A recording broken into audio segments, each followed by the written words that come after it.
with resilience. I think it's going to be 35 minutes to wrap this up, go through some skills and some application, and then you will be done.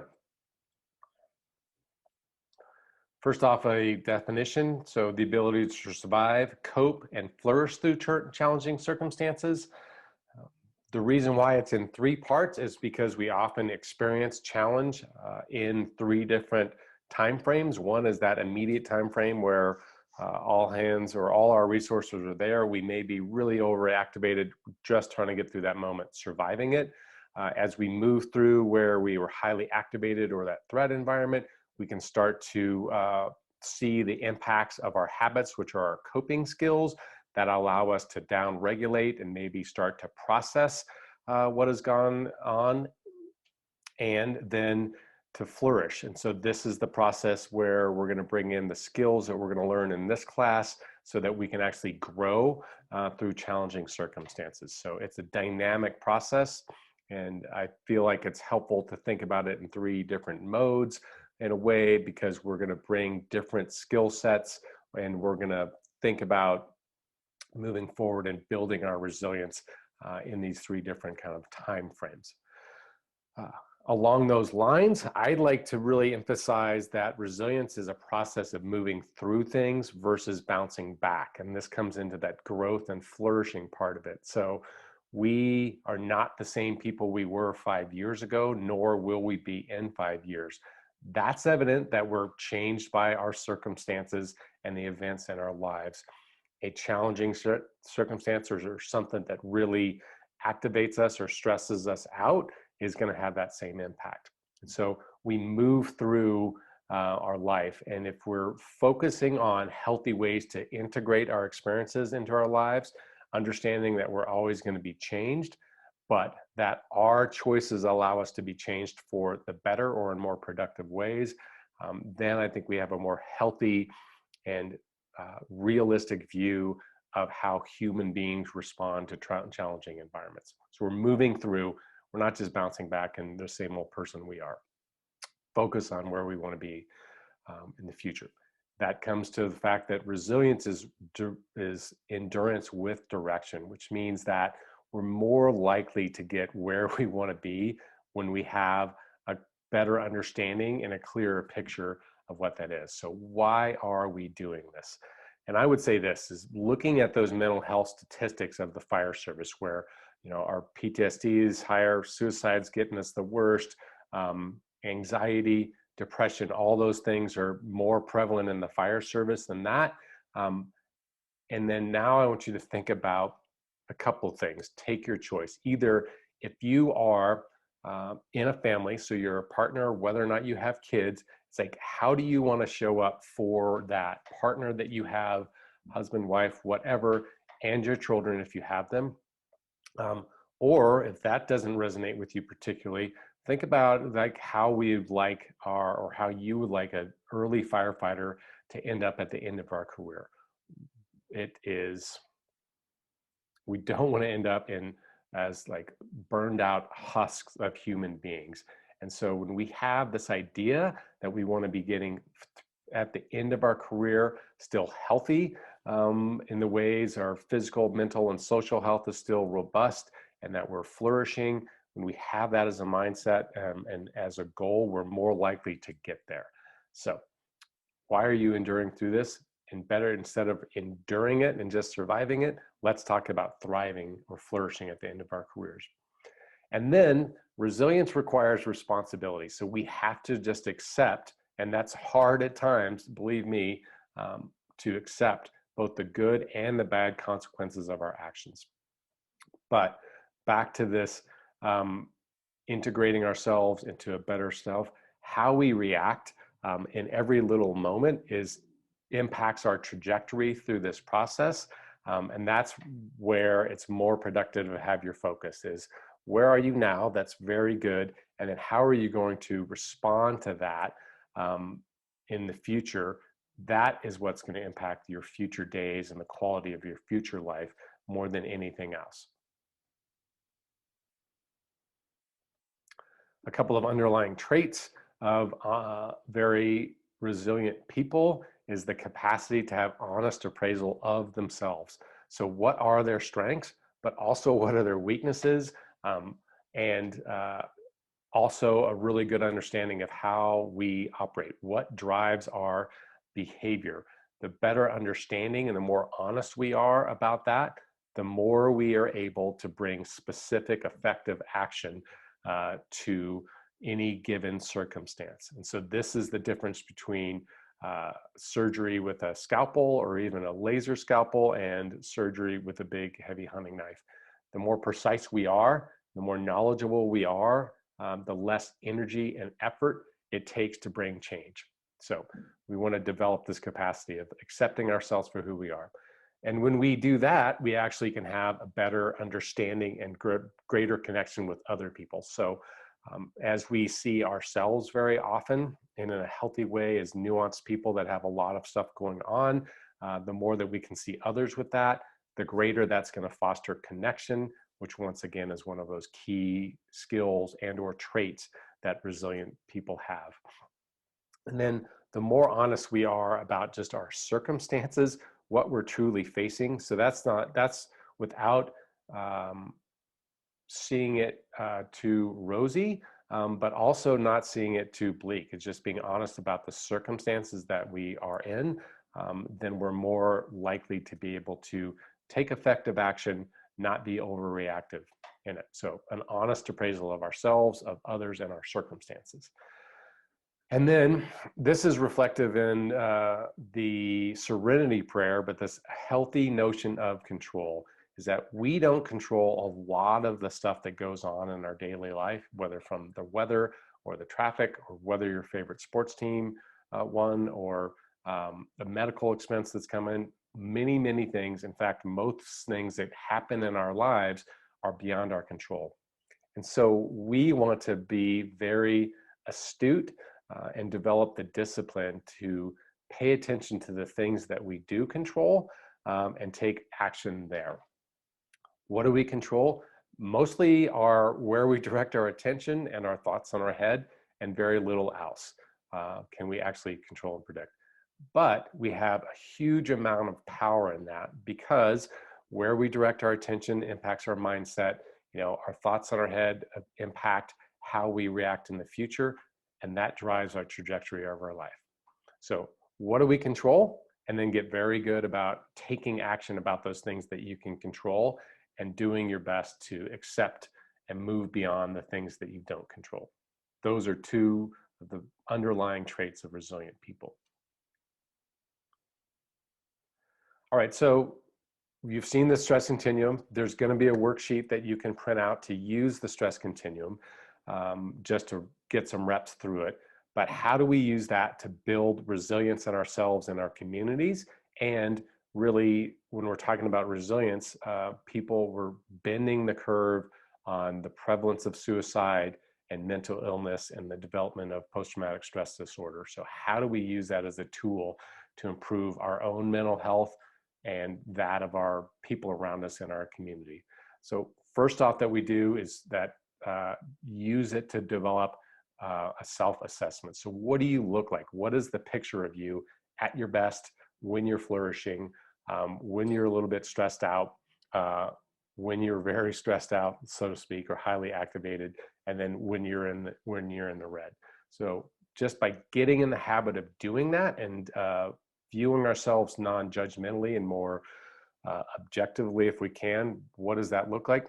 That builds the capacity to understand what's going on so you can act sooner and also communicate with other people. And that is then going to drive how the care that we take of ourselves, because we have greater awareness of that. So in that exercise too, we want to understand what increases our level of stress activation. What are the chronic stressors in our life? So what moves us towards the red, out of the green? And conversely, what charges us up or allows us to rejuvenate? So, and then what do we look like, or what do we want to look like as well in that green state when we're flourishing? Describe that. Like, how's your sleep? How's your eating? Excuse me. How are your relationships? What are the activities that you're doing what's your relationship to work or other people. And the more nuanced you can paint that picture of what's optimal for you, the more likely that you are to achieve it. And importantly, this isn't just about like a Pollyannish, like, oh, I want to be green, but we're actually more productive when we're in a green state. We make better connections, we're more creative, we're more helpful, we're more highly motivated. And if you don't want to do that for yourself, who are the people around you, even if it's just your crew, but your family members, whether that's your parents and children or spouse, or if you're a younger guy, this is the way to show up to be that guy on the crew that is aware of what's going on and that other people want to be around. So what's the best version of you look like? What are the things that drain and agitate you? What are the things that rejuvenate you? The stress continuum facilitates communication by providing us a common language around our shared experience as human beings in this environment. Just as Blue Card and our on-scene reports or our medical terminology allow us to communicate more effectively, so does this common language of the stress continuum. A big benefit of that is because the stress continuum and its language is describing the response that all human beings have to the occupational environment in which we exist, that reduces the stigma. So it's mitigating should statements or should not statements, and helping people understand that their experience is not one to be ashamed of or embarrassed by, but it's a normal experience. A key point of this is that you will hear maybe some people ask, is everything okay? And that belies a misunderstanding of how we actually operate. It's normal for human beings to have both positive and negative emotions and positive and negative thoughts in their heads and their bodies simultaneously. And so it's rare, and it's actually not normal, not necessarily bad, but not normal for everything to be great in your life. That's not an occurrence that normally happens. So when we can just understand that we're all have competing drivers that are pulling us towards the red and the green normally all the time, then that helps us to be more productively engaged. So when we have that common language that it's fostering better communication, then we're able to have more connection and acceptance of others. When we have a language that describes us specifically in our response to it, then it's easier to understand what's going on. Really common and powerful principle that when we can label something, we can understand it better, or just describe it more accurately. And once again, it's normalizing the actual experience that we all have, which helps us come together as opposed to being isolated in stigma or shame, by understanding that we have this common experience, and which brings people together. And then that's, of course, the impact of authentic connection, which is going to aid in all of our resilience. And finally, when we can use it to see that it's describing a whole person, both people that are thriving and others that are struggling, but also the impact of their whole life, so their personal life and their professional life, it really can inform a lot of decision-making and discernment about what is going on with the person. If you've been in the command role or supervisory role in the peer support process or in the union, you know that no one that has all these things going great in their life without any stressors is also a discipline problem at work. We don't operate in that isolated way. So the point isn't to say that people shouldn't be disciplined, but when people are failing to perform at work, so to speak, or there is a disciplinary issue, what we're encouraging as the peer support team and what the stress continuum model supports is seeing these people as a whole person and understanding how we can help them with as an organization with whatever challenges that they're having in their life that are increasing their stress level, putting them on a different part of the continuum.